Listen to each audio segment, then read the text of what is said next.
Shalom. First and foremost, I'd like to give all praises, honor, and glory to Yahweh, Bahashem, Yahushai, Bahashem Rakakwadash. I'd like to give double honors to the elders and the apostles, a great millstone that rule well. And I want to say peace and salutations to the elect of the nation of Israel. To you all, I say Shalom. This is the brother Mayaka Allah from the GMS West Palm Beach camp. The Lord willing, this lesson is edifying to the flock of Yahweh, Bahashem, Yahushai. Now, this video I'm about to play is, as you can see the caption, it says, Veterans Crash, Pete Hegseth's confirmation hearing. So there's politicians being confirmed by the Senate, and the people in the audience, some of the people in the audience were veterans, and they interrupted his confirmation hearing one by one. And I'm going to play a little clip of this. Well, I'll play the rest of this video.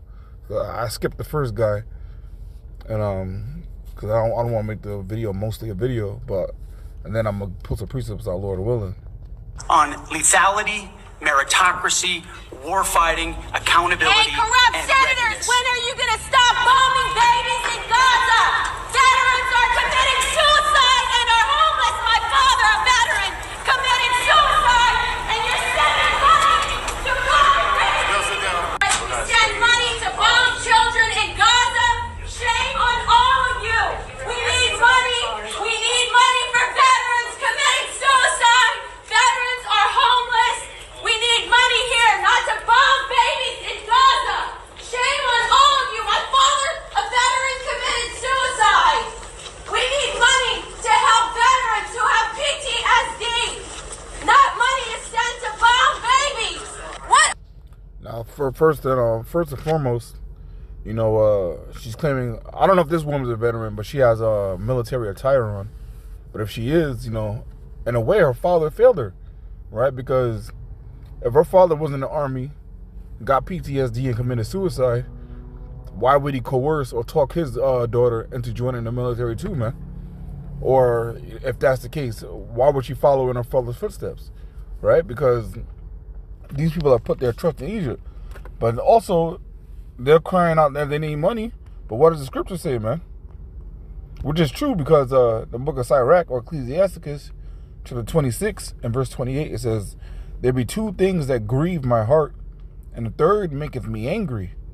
A man of war that suffereth poverty, and men of understanding that are not set by, and one that returneth from righteousness to sin. The Lord prepareth such a one for the sword. Right, the point I wanted to bring out in this precept is that a man of war that suffereth poverty, man. Right? If you're putting your life on the line for your nation, for your people, to protect your people, you shouldn't be suffering poverty. These people that joined the U.S. military and fought in wars, right? You shouldn't be seeing them on the highways and byways bugged out, digging through trash and begging for change, man. But a lot of veterans are in that condition, man. It's because the gravity of war, and a lot of them return home shell shocked, but a lot of them return home drug addicts. Right? They don't want to work. They lost their hope in Babylon. They probably joined the military for glory and valor, but then they realize that they're really just really joining the U.S. military. You're really joining Esau's military, not Esau, but you're really joining Amalek's military, man. We join the U.S. military because, like they say in the world, all wars are bankers' wars. And who are the bankers, man? The bankers are these small hats, man. These you wish people, man.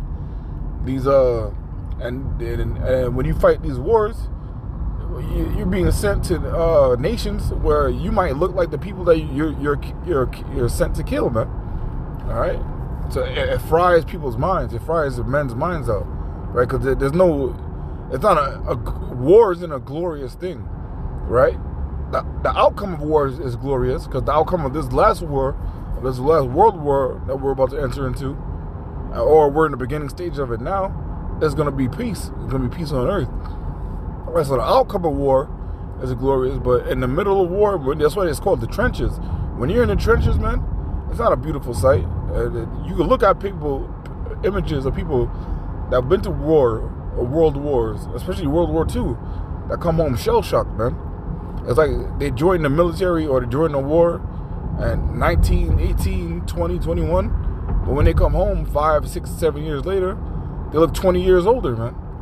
Because of the detriment of war. It takes but the psychological effect of war is more than psychological. It's a physical effect too.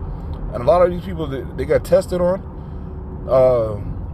The U.S., the first guinea pigs of the U.S. are as military members, man. Before the U.S. or Esau rolls out something among the population, they test it among the military first. And that includes jabs, additives in foods, certain drugs. All that is tested on the military members. It's like you see that's why you see a lot of serial killers. If you go to the history of a lot of serial killers, a lot of them were in the army, man. And what happened? They get MK'd Ultra. They get tested with psychological drugs. All this happens to them, man. But if you join the military, that's your fault, right? Because you put your trust in Esau. You put your trust in the devil, man. And what does the scripture say? The scripture says in the book of Isaiah chapter 31, woe to them, Isaiah 31:1, woe to them that go down to Egypt for help and stay on horses and trust in chariots because they are many, and in horsemen because they are very strong, but they look not to the Holy One of Israel, neither seek the Lord Yahweh B'Shem Yahushai. Like, especially to deliver our people, they put their trust in Esau Edom, they put their trust in America, they put their trust in the army to deliver them from the curses, man. All right? A lot of people join the military for what? Financial stability. They join the military to get a charger. They join the military for work. They join the military to get a degree. All this is, they're doing all this to so-called better their lives. But their lives are shit in the first place because of the curses of Yahweh B'Shem Yahushai. Right? If we would just serve the Lord instead of serving Esau Edom, maybe the curses wouldn't be as bad, man. Because right now we're in a time where the Lord is starting to lift the curses off of Jake and place them upon our enemies, man. All right? This is why you see America circling the drain, man. All right? Because we're in the collapse. We're in the end times of the greatest society or the most wicked society ever created, man. And since we're in the end times of that, shit is crumbling little by little. Right? So you can't join the military to help you escape the curses, man. It's only going to make shit worse. All right, that's why you see this woman screaming out, we need money. My father committed suicide from PTSD. There shouldn't be homeless veterans. And she's right, there shouldn't be homeless veterans. Yeah, a man of war that suffers poverty grieveth the Lord's heart, man. But you did it to yourself by joining Esau's army. You really got to join the army of Yahweh B'Shem Yahushai, right? The army of righteousness, man. The righteous army.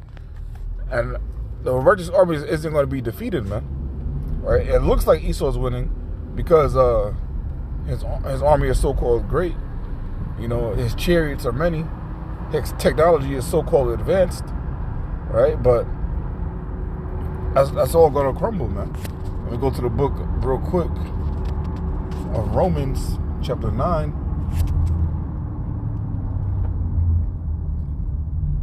Romans 9:17.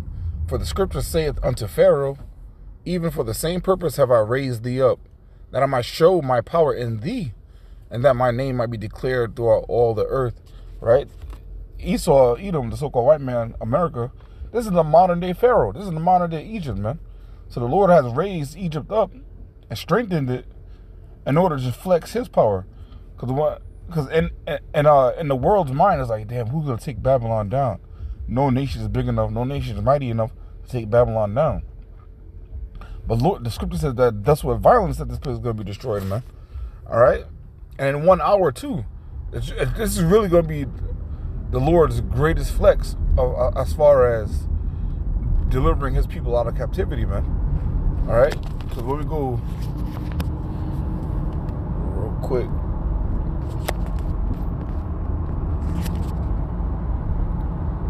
The book of Jeremiah, chapter 16, starting at verse 14. Therefore, behold, the day is come, saith the Lord Yahweh, that it shall no more be said, the Lord Yahweh B'Shem Yahushai liveth, that brought up the children of Israel out of the land of Egypt. Right? The deliverance from Egypt was a magnificent thing. We're coming into the time of the Pesach. We're coming to the time of the Passover now, but we still celebrate and observe our deliverance from Egypt, right? It was so great that even other nations observe it. When I say other nations, I mean Amalek, which pretends to be us, man. The Amalekites are not the real JEWs, man. All right, they pretend to be, because who else would you want to be? If you had a choice out of all the 18 nations that the Lord created, what nation would you want to be, man? If you had a choice, you would want to be an Israelite, man. You would want to be one of the chosen, man. But if you're not, you can't just pretend that you are. It doesn't work like that. All right? Verse 17, Jeremiah 16 and 15. But the Lord Yahweh Ba'ashem Yahushai liveth, that brought up the children of Israel from the land of the north, and from all the lands whither he had driven them, and I will bring them again into their land that I gave unto their fathers. Right? The Lord is going to bring us out of America. The Lord is going to bring us out of all the nations that we were scattered to, and bring us back home, man. But that's after he destroys this place, man. After he basically reintroduces himself in the form of judgment to the planet Earth, man. All right? And this are the times that we're coming into. This are the times that we're in. But now it's not now. Now you're starting to see. You can't see images of like this woman protesting in confirmation hearings, because that will spread sedition among men. Because if that goes out, then that mindset will affect the common man. Right? This is why they show confirmation hearings on TV and they show it live too, but under a delay. This is why if something like this happens, they can just pause the live feed and go to commercial break or some shit, right? Because when sedition happens, man, it's gonna be crazy. Because sedition is going to happen. Sedition is really is an uprising against your government or the people in power, man. 2 Ezra 15. So they got 14. Woe to the world and them that dwell therein. For the sword and their destruction draweth nigh, and one people shall stand up and fight against another, and swords in their hands. For there shall be sedition among men, and invading one another. They shall not regard their kings nor princes, and the course of their actions shall stand in their power. Right? You standing up in the middle of confirmation hearing, screaming, being escorted out by police. Right? That's sedition, man. You don't care about who's so-called about to become a ruler or what position they're about to take over, man. You don't care. You want your message to be heard at any cost necessary, man. All right, these people are putting their lives on the line, because their lives on the line, their livelihood on the line, their name on the line, because it's sedition, man. They don't care about who's running the show, man. They want whatever they feel is right to be established, right? That's why it says the course of the action that stand in their power, man. All right, and these are the times that we're in now, man. But if you show videos like this and images like this on TV, man, on CNN, on Fox News, on C-SPAN, whatever, right? That idea, that attitude will spread among the people. This is why when you see viral videos of what the media calls so-called Black Hebrew Israelites, but when you see men on the highways and byways and viral videos go out, you won't see that on the news, because that mindset and that idea will go out, and the message will go out and spread even faster, man. All right, so you will not see a viral video of a brother on the highway or byway on the mainstream news or mainstream media, man. You don't even see it in movies, man. Even though you see brothers on the highways and byways in every major city, you don't see it in movies. Movies don't portray men of the Lord on the highways and byways, man. Because that idea and that mindset will go out. And Esau's kingdom will crumble even faster, man. But Esau's kingdom is already crumbling. It already has a set expiration date. And that'll never be changed, man. All right? The day the Lord decides that it's a wrap for this place, it's a wrap for this place, man. And the day the Lord has already decided that it's a wrap for this place, it's already set in stone, man. All right? But I'm going to wrap it up with that. Lord willing, this lesson was edifying. Again, I'm going to give all praises, honor, and glory to Yahweh, Bahashem, Yahushai, Bahashem, Rakakodash. I'd like to give double honors to the elders and the apostles of the great millstone that rule well. And I want to say peace and salutations to the elect and the nation of Israel. Until next time, I want to say shalom and a Baba Ball. Oh man, I forgot to do that.